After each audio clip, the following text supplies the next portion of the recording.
কিন্তু আপনার ব্যাপারে জনাব নূর, দর্শকরা মন্তব্য করছেন যে আপনি এখন সকালে একরকম বক্তব্য দেন তো বিকালে বিপরীত বক্তব্য দেন। এ নিয়ে কি বলবেন? গত কয়েক মাসে আপনাকে সোশ্যাল মিডিয়ায় যে এই আলোচনা আছে এটি আপনি লক্ষ্য করছেন কিনা? আমি উদাহরণ দেই কোন কোন বিষয়ে বলা হয়েছে। আপনি কখনো অন্তর্বর্তী সরকারের প্রশংসা করেন, কখনো সমালোচনা করেন, কখনো বিএনপিকে জোটবন্ধু বলেন, কখনো তাদের চাঁদাবাজির সমালোচনা করেন, কখনো নাহিদদের প্রশংসায় ভাসান, আবার কখনো ওদের সরাসরিভাবে সরকারি পদ ছাড়তে বলেন, বিভিন্ন অন্যায় অত্যাচারের কথা মনে করিয়ে দেন। আমি মনে করি এর সবই ঠিক আছে। আপনি কি মনে করেন যে আপনি কি আসলে সকালে এক কথা বলছেন, বিকালে এক কথা বলছেন? এইটার ইন্টারপ্রিটেশন কি এরকম হইতে পারে যে আপনি কারো না কারোর সাথে কোনো না কোনো ভাবে কোনো না কোনো নেগোসিয়েশনের মধ্যে আছেন? জনাব নুরুল হক নূর। রাইট, এখানে একটা কথা পরিষ্কার যে দেখেন, আমি কিংবা আমাদের দল গণ অধিকার পরিষদ আমরা রাজনীতিতে কিভাবে এসেছি এটা আপনি সহ ইনক্লুডিং পুরো দর্শক জানে। এখানে একটা বাস্তবতা হচ্ছে, যখন রাজনৈতিক দলগুলো রাজনীতির পরিস্থিতি কোণঠাসা কিংবা আওয়ামী লীগের অত্যাচার নির্যাতনে অনেকে তো হাল ছেড়িয়ে দিয়েছিল যে শেখ হাসিনার জীবদ্দশা আর সরকার পরিবর্তন হবে না, সেই সময় কিন্তু আমরা ঝুঁকি নিয়ে আন্দোলন সংগ্রাম করে আজকের এই কোটা সংস্কার আন্দোলন, যে আন্দোলনকে কেন্দ্র করে গণ অভ্যুত্থান, সেই আন্দোলন কিন্তু আমরা শুরুর দিকে করেছিলাম এবং এই আন্দোলনে আমরা পাইওনিয়ার। আমরা কোনো সুযোগ সুবিধা কিংবা প্রলোভনে এই পর্যন্ত পড়েছি বা বিক্রি হয়েছি এটা কেউ বলতে পারবে না। এখন একটা বিষয় হচ্ছে কি, ধরেন এই শেখ হাসিনা এই পরিস্থিতির পূর্বে স্বাভাবিকভাবেই বিএনপি জামাত থেকে শুরু করে অপোজিশন সবাই আমাদেরকে ফাইন্যান্স করেছে, সাপোর্ট দিয়েছে, সহযোগিতা করেছে। কারণ একটা রাজনৈতিক স্বার্থের জায়গাও যদি বলেন কিংবা বাস্তবতা বলেন, সেই জায়গা থেকে যে এখন ছাত্র একটা আন্দোলন গড়ে তুলতে পারে ডাকসু থেকে বা ডাকসুর নেতৃবৃন্দ, ছাত্র নেতৃবৃন্দ, সেই জায়গা থেকে আমরা সমর্থন পেয়েছি।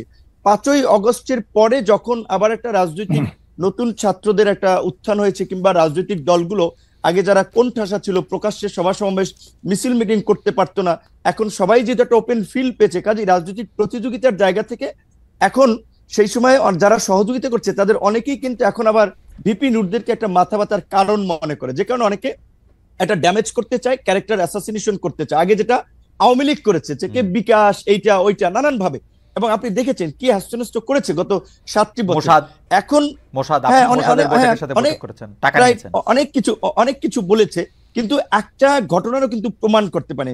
এখন আমি পরিষ্কারভাবেই যেটা বলি, শুরুর দিকে আমি বলেছিলাম, সেটা আপনার শুধুমাত্র কোনো পাবলিক আলোচনা নেই, একেবারে জাতীয় ঐক্যমত্যের কমিশনের সাকিবাই তো সাক্ষী, সাকিবাই তো ছিল যখন সর্বশেষও যে জাতীয় সংলাপ হয়েছে, যেখানে সমস্ত রাজনৈতিক দলের নেতৃবৃন্দ ছিলেন, জাতীয় ঐক্যমত্য কমিশনের সদস্যরা ছিলেন, তাদের পরিচিতি পর্বে সেখানে আমি বলেছিলাম যে আমরা মনে করি যে বর্তমান যে অন্তর্বর্তীকালীন সরকার, এইখানে উপদেষ্টাদের সক্ষমতার ঘাটতি আছে, দক্ষতা অভিজ্ঞতার ঘাটতি আছে। যেখানে একজন উপদেষ্টার নাই একটা মিনিস্ট্রি চালানোর অভিজ্ঞতার, তারে দিয়ে রাখছেন 3টা, সরকারটা চলবে কিভাবে? কাজী যদি আপনারা প্রকৃত অর্থে দেশের ভালো কিছু করতে চান, আপনারা এই উপদেষ্টা পরিষদকে জাতীয় সরকার, পলিটিক্যাল পার্টিগুলো এবং আন্দোলনের অংশীজনদের সাথে আলোচনা করে 2 বছরের জন্য এটাকে জাতীয় সরকারের রূপ দেন এবং এটাকে তারপরে আপনারা সংস্কারগুলো বাস্তবায়ন করেন।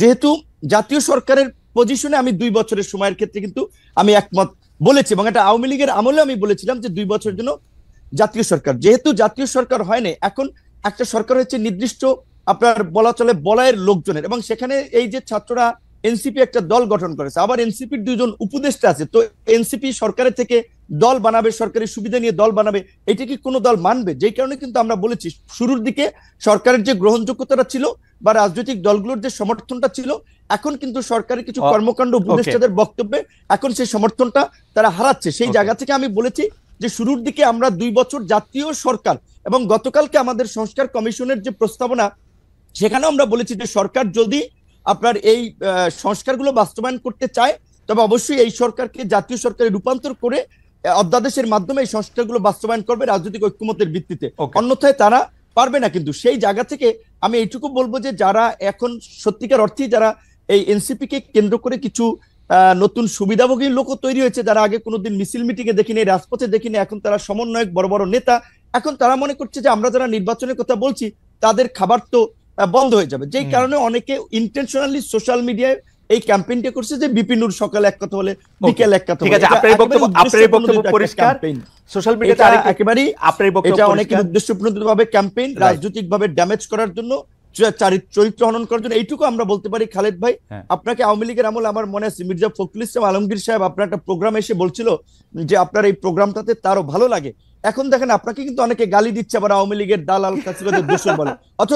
অথচ আপনি যখন আওয়ামী লীগের আমলে ছাত্রলীগ কিংবা অনেকে এসে করা করা প্রশ্ন করেছেন, তখন আমরা তালি দিয়েছি, এখন আবার আমরা গালি না দিচ্ছি। না এই যে আমাদের যে একটা স্বভাব, না না এই যে একটু বলি খালেদ ভাই, এই যে আমাদের যে মানে বলবো যে সস্তা একটা যে স্বভাব, আমার পক্ষে গেলে তালি, বিপক্ষে গেলে গালি, হ্যাঁ। এইখান থেকে যদি আমরা জাতিকে বের করে নিয়ে আসতে না পারি, আমাদের সোসাইটিকে যদি সচেতন না করতে পারি, তাহলে কিন্তু আমরা যে নতুন বাংলাদেশ বিনির্মাণের কথা বলছি, রাষ্ট্র সংস্কারের কথা বলছি, এগুলো কিন্তু টেকসই হবে না। আমাদের মানসিকতার পরিবর্তন আমার দরকার মনে হয় যে আসলে।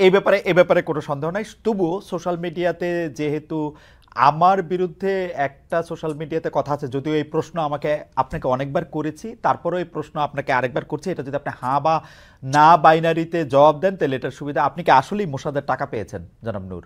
অনেকেই বলেছেন এই প্রশ্নটা কি আপনাকে করি নাই, খালেদ আপনাকে ভাই, প্রশ্ন আগেও করছি। আমাদের আপনি হ্যাঁ বা না রাইট বলে দেন, রাইট, আমার না ব্যাখ্যা না দেওয়ার দরকার নাই। না না না, আমি আমি ব্যাখ্যা একটু দেওয়ার বলতে দরকার হবে নাই। আমাকে। হ্যাঁ, এই কথাগুলো বারবার আনাই হচ্ছে আমাদের রাজনৈতিক ড্যামেজ করার জন্য। ওকে। আসলে এইটা নিয়ে অনেক উত্তর দিয়েছি, ব্যাখ্যা দিয়েছি। আমি এটা বলবো যে যারা এগুলা আমার বিরুদ্ধে অভিযোগ যে আমি আপনাকে নাকি এই প্রশ্ন কখনো করি নাই, যদিও আমি আপনাকে এই প্রশ্ন অসংখ্যবার করছি। আমার বিরুদ্ধে এটা হচ্ছে আপনার অভিযোগ। অর্থাৎ আপনি কি না বললেন কিনা যে না, মানে না বলছেন না হ্যাঁ বলছেন, সেটা একটু বলুন। এটা তো প্রমাণ ভাই, এটা অসংখ্য বার বলেছে, এটা বিভ্রান্তিকর বিষয়, এটা একটা প্রোপাগান্ডা ছিল, সেটা তো প্রমাণিত। ওকে, ঠিক আছে। আমার কাছে আমি একটু জনাব জোনাস সাকির কাছে যাই। জনাব জোনাস সাকি, একটা জিনিস হলো যে অনেকের আশঙ্কা থাকলেও দেখেন বাংলাদেশের রাজনীতিতে যারা সক্রিয় রাজনীতিবিদ আছেন, আমি জোনায়েদ সাকি ভাইকে আমার মানে আমি আমি আমি ওনার সবচেয়ে ঘনিষ্ঠ বলে বিভিন্ন জায়গায় দাবি করি, অনেক জায়গায় এক লাইন উপরে গিয়া বন্ধুও বলি, যদিও সাকিব ভাই আমার থেকে অল্প একটু বড়। কিন্তু আমি আপনার কাছে এই প্রশ্নটা করতে চাই সাকিব ভাই, আপনি তো দীর্ঘ মানে এটা এটা এটা বলে কি সাকিবের পক্ষে আপনার অবস্থানটা জানাই দিলেন? হ্যাঁ, আমি সাকিবের পক্ষে অলওয়েজ। কিন্তু আমি প্রশ্নটা করতে চাই যে আপনি তো আসলে রাজনীতিকে বিশ্লেষণও করেন, তো সেই ক্ষেত্রে 5 আগস্টের পরে যে একটা জরুরি অবস্থা জারি হয় নাই, সেনাবাহিনী যে আসলে একটা কি ক্ষমতার মধ্যে এটা বসে নাই, এটার একটা সিগনিফিকেন্স ছিল, যেটা নিয়ে আপনার সঙ্গে আমার সঙ্গে অনেকবার আলোচনা হয়েছে। কিন্তু অন্তর্বর্তীকালীন সরকার গঠন থেকে দেশ পরিচালনায় সেনাপ্রধান, সেনাবাহিনী প্রত্যক্ষভাবে জড়িত। এমনকি আমরা জনাব হাসনাত আব্দুল্লাহর কথা কিন্তু আইএসপিআর এর বক্তব্য দিয়ে অস্বীকার করা হয় নাই, বলা হয়েছে যে একটা অন্য পরিস্থিতিতে এই কথাটা বলা হয়েছে। কিন্তু এই যে প্রকাশ্যে অপ্রকাশ্যে মিটিং করা, নির্বাচন নিয়ে মন্তব্য করা, কে থাকবে না থাকবে এটা বলা, এই ক্যান্টনমেন্টের এই সক্রিয়তা আপনি কিভাবে দেখেন সাকিব ভাই? আমাদের অনেকগুলি প্রশ্ন আছে, আপনি যদি একটু ছোট করে বলেন। আমি একটু নূরকেও জানতে চাইবো যে আসলে ক্যান্টনমেন্টের এই সক্রিয়তা বাংলাদেশের রাজনীতির জন্য বা আপনি কিভাবে দেখেন সাকিব ভাই? আচ্ছা, আপনার আগের বিষয়ে যেটা আপনি বললেন মাথার উপর দিয়ে গেছে, জি সে বিষয়ে কিছু কথা বলতে চাই, তবে এই জি প্রশ্নটাকে আমি দ্রুত জি উত্তর দিয়ে নিই। জি দেখুন, আমরা তো গণতান্ত্রিক রাজনীতি চাই, এবং সেইখানে সেনাবাহিনীর রাজনীতিতে হস্তক্ষেপের কোনো সুযোগ নেই। সেনাবাহিনী দেশ রক্ষার কাজ করবে, তার পেশাদার সেনাবাহিনী হিসেবে গড়ে উঠবে, তার মর্যাদা, সেই প্রতিষ্ঠানকে গড়ে তোলা আমাদের কর্তব্য।